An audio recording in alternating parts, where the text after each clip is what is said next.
হযরত ঈসা ইবনে মারিয়াম আলাইহিস সালাতু ওয়াস সালাম দুনিয়াতে আসতে থেকে যাওয়ার 2000 বছর পরে, কতক্ষণ পরে বলেন তো? হযরত ঈসা আলাইহিস সালাতু ওয়াস সালাম দুনিয়া থেকে অর্থাৎ তিনার পূর্বে 2000 বছর পূর্বে হযরত এই হুদ আলাইহিস সালাতু ওয়াস সালামের সম্প্রদায় কওমে আদকে আল্লাহ তাআলা দুনিয়াতে পাঠাইছেন। এরা হলো হযরত নূহ আলাইহিস সালাতু ওয়াস সালামের ছেলে শামের বংশধর। হযরত নূহ আলাইহিস সালামের ছেলে কে আর কার বংশধর? শামের বংশধর। এদেরকে আল্লাহ তাআলা এত শক্তি দান করছেন, বংশধর কথা ছিল সব ঠিক আছে, এরা ইয়ামানের মধ্যবর্তী স্থানে বসবাস করত। তো এদের মধ্যে থেকে এরা এক পর্যায়ে করলো কি, মানে অহংকার এসে গেছে না, কিরে শক্তি তো কম নাই, তখন এখন আল্লাহর ইবাদত বাদ দিয়ে মূর্তি পূজা শুরু করে দিচ্ছে। কি পূজা শুরু করে দিচ্ছে? আল্লাহ হযরত হুদ আলাইহিস সালামকে তাদের কাছে নবী হিসেবে পাঠাইলেন। মনে রাখবেন, আমাদের নবী, বলেন আমাদের নবী সর্বশেষ নবী কি না? সর্বশ্রেষ্ঠ নবী। আমাদের নবীর পর আরেকজন নবী আইব, কিন্তু তিনাকে নবুয়তি দিবেন না। নবী আসবে না কথা, কিন্তু নবুয়তি দিবেন না। আমাদের নবী হলেন সর্বশ্রেষ্ঠ নবী, তবে নবুয়তের দ্বারা সমাপ্তি, নবুয়তের দ্বারা খাতামুন নবীন, সর্বশেষ। কিন্তু নবী কিন্তু আরেকজন আসবেন। তো নবী আলাইহিস সালাতু ওয়াস সালাম দুনিয়াতে আসবেন না। আমরা কেন দিনের দাওয়াত দিই মানুষদেরকে?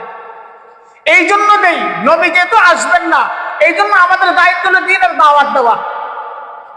মানুষ বলে তবলিগের লোকেরা কি মানুষদেরকে দিনের দাওয়াত দেয়, হুজুররা কেন দিনের দাওয়াত দেয়? দিনের দাওয়াত এই জন্য দেয় যে নবীরা আসবেন না, নবীওয়ালা কাজ এটা নবীর উম্মতকে দিয়ে দিচ্ছেন। এই নবীওয়ালা দায়িত্ব কে দিচ্ছেন? নবী করিম সাল্লাল্লাহু আলাইহি সাল্লাম বিদা হজের ভাষণের মধ্যে আরাফাতের ময়দানে তিনি দান করছেন।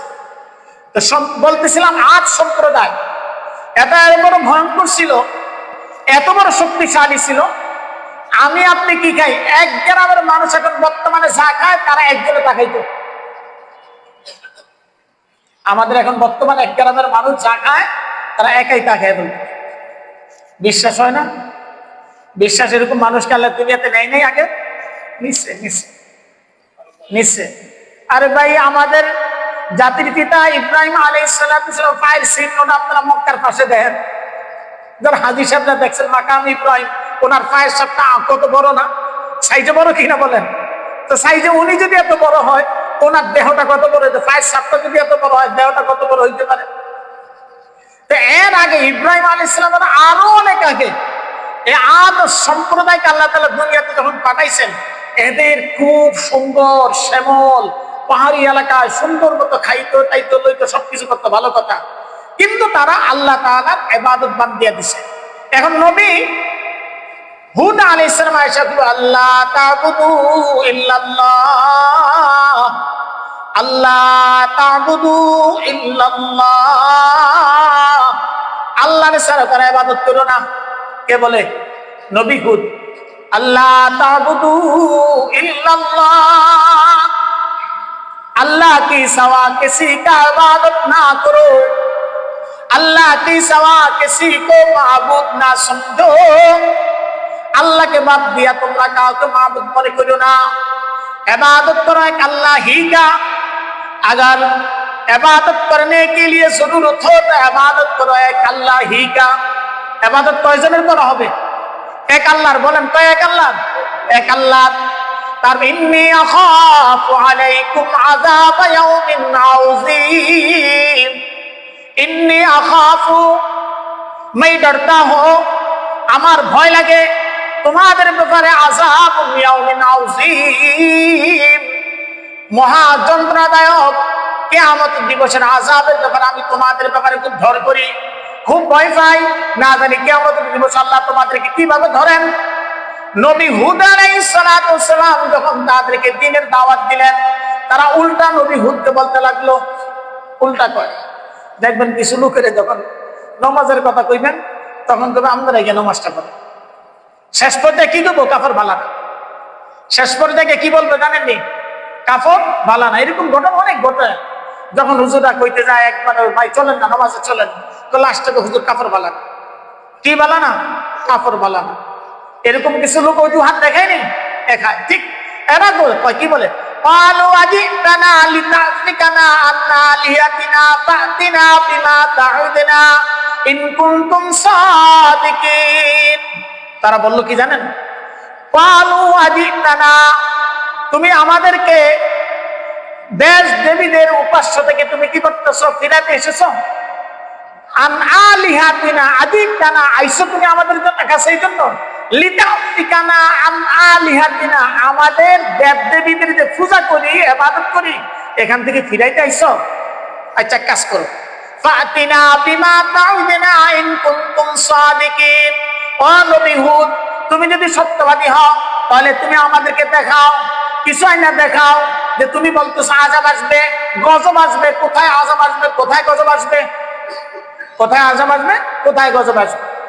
এক পর্যায়ে আল্লাহর পক্ষ থেকে আপনার এদের আযাবের কথা হযরত হুদ আলাইহিস সালাম জানিয়ে দিলেন যে এদেরকে বলো সঠিক পথে আসতে, অন্যথায় বিপদের সম্মুখীন হবে তারা। দেখেন বিপদটা কেমনে আসে। যখন তারা কুফরি শিরকি এগুলা ছাড়তে রাজি হইল না, ইবাদত করতে রাজি হইল না, আল্লাহ তাআলা তাদেরকে দুর্ভিক্ষ দিয়ে দিলেন, কঠিন দুর্ভিক্ষ। যে দুর্ভিক্ষের সময় এমন দেখা দিচ্ছে তখন তারা মুক্তির জন্য আবার এই সময় আল্লাহর কাছে দোয়া করত। মুক্তির জন্য আল্লাহর কাছে কি করত? দোয়া করত। আরে নবীজি নবুয়তি পাওয়ার পূর্বে, আর বিশ্বাস করবেন না, নবীজি নবুয়তের পূর্বে এই কাবা ঘরে কিন্তু তওয়াফ করত। তওয়াফ করতে ল্যাংটা হইয়া, এটাকে তারা বরকত মনে করত, আবার আল্লাহর কাছে চাইতো। তো কওমে হুদ ওই যে ইয়ামার হাজারুল মাউত মধ্যবর্তী স্থান, এই জায়গা থেকে তারা কি করলো? চিন্তা করলো এই যে দুর্ভিক্ষ যেহেতু শুরু হয়েছে, তাহলে এক কাজ করো, একটা দলকে তারা ফাটাইলো। এরা গিয়া যেন তারা কি করে? মক্কায় যায়। মক্কায় গিয়া যেন তারা যেন আল্লাহর কাছে দোয়া করে। এরা মক্কায় আইসা আপনার ওই যুগের সরদার ছিল মক্কার জমিনের মুয়াবিয়া ইবনে বকর। মুয়াবিয়া মা ছিলেন আদ গোত্রের লোক, ওই যে কওমে আদের গোত্র, হ্যাগো গোত্রের লোক। এই জায়গায় বিয়ে হয়েছে। এখন তারা যেহেতু আইসে একজন না দুইজন না, আইসে প্রায় 70 জন, কোন কিতাবের মধ্যে আছে 80 জন, কোন কিতাবের মধ্যে আছে 40 জন। আইসে কেন? কাবাগর ধইরা দোয়া করবো আল্লাহ যেন বৃষ্টি দেয়, আল্লাহ যেন কি দেয়? বৃষ্টি দেয়। এখন আর মক্কা আইসে ওই তাদের ঘরের এলাকার মেয়ে বিয়া দিছে এলাকায়, সেই গোত্রে এই এলাকায় আইসা এখন করছে কি? ওই যে বৃষ্টির জন্য দোয়া করার কথা ভুলে গেছে। এখানে প্রতিদিন ভালা ভালা খায় আর রাইতে নাচ আর গান শুনে, নাচ আর কি গুনে? গান শুনে। তখন পুকুরি, তখন ওই জমানায় এই মক্কার আশেপাশে আপনার নাচ হইতো, গান হইতো রাত্রেবেলা, নাচ গান শুনতো, সব ভুলে গেছে। এখন যার ঘরে আইসে তারা চিন্তা করলো, হাই রে, এই করোনা ফাইনাল বৃষ্টির লোকে দোয়া করতো, এখন বৃষ্টির জন্য দোয়া করতে আইসে দিয়ে এরা নাচ গানের মধ্যে বিয়ে লিপ্ত হয়ে গেছে। তখন তাদের ওই যে মুয়াবিয়া ইবনে আবি বকরের বাড়িতে তখন তার মা করলো কি? একটা কবিতা লেখছে। কবিতার মাধ্যমে তাদের এলাকার দুর্ভিক্ষের কথা তুলে ধরছে, আর গায়িকারা বলছে তুমি এইটা গাও। তখন গায়িকা যখন রাত্রেবেলা গাইতেছে আর নাচতেছে, তখন ওই তাদের এলাকার কথা গানের মধ্যে তুলে ধরছে। তুলে ধরার পর হাই হাই কি করলাম, হাই হারে কি করলাম, অন্যায় না করলাম। তাড়াতাড়ি কাবাগরের দরজা ধরে কান্নাকাটি শুরু করছে। কান্নাকাটি যখন শুরু করে দিছে, তারা ওখানে লোকজনের কাছে দোয়া করতে লাগলো। দোয়া পরিচালনা করলেন কায়লা ইবনে আনাস। কায়লা ইবনে আনাস, আল্লাহ তাআলার পক্ষ থেকে গায়েবী আওয়াজ আসে, বৃষ্টি দিমু তো করে। দেখেন আল্লাহর আযাব কেমনে আসে। বৃষ্টি দিমু, তোমাদেরকে বৃষ্টি দেবো আমি, তবে 3টা বৃষ্টি। কোনটা গ্রহণ করবা? সাদা, কালো, লাল। তাফসীরের কিতাবের মধ্যে আছে, তাফসীরে ইবনে কাসিরের মধ্যে লেখছে সাদা, লাল, কালো। কোনটা চাও? সাদা বৃষ্টি সাধারণত হয় না, লালও তেমন একটা হয় না। সন্ধ্যার সময় যখন সূর্য ডুবে যায় বৃষ্টিটা লাল লাল দেখা যায় না, তখন হয় না। কালোটা হইলে মানে গভীর বৃষ্টি হবে। এরা কয় আল্লাহ আল্লাহ, লাল কালারা দিয়েন, কালারা দিয়েন, বেশি কালারা দিয়েন। আল্লাহর আযাব থেকে কালোটা দিন।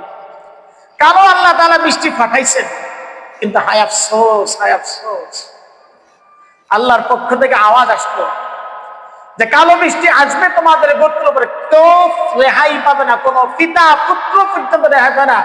এমনকি বনু লতিয়া ছাড়া সবাইকে আল্লাহ তাআলা ধ্বংস করে দিবে। বনু লতিয়ার গোত্রের লোকরা কিছু ভালো ছিল, আল্লাহর পক্ষ থেকে এক বৃষ্টি আসলো। বাল হুয়া মাস্তাজালতুম বিহি রূহান রিহান ফি আযাবুন আলীম তুদাম্মিরু কুল্লা শাইইন বিআমরি রাব্বিহা। একাধারে 7 দিন লাগাতার বৃষ্টি হয়েছে, কঠিন বৃষ্টি, কঠিন ঝড়। একেবারে 8 দিন 7 রাত্র। কয়দিন?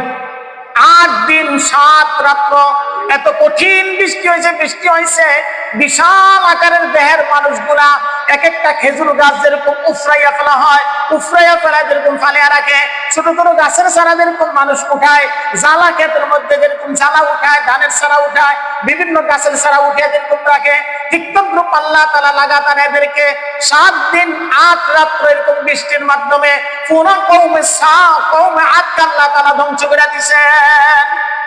পুরো কওমে আদকে আল্লাহ তাআলা ধ্বংস করে দিয়েছেন।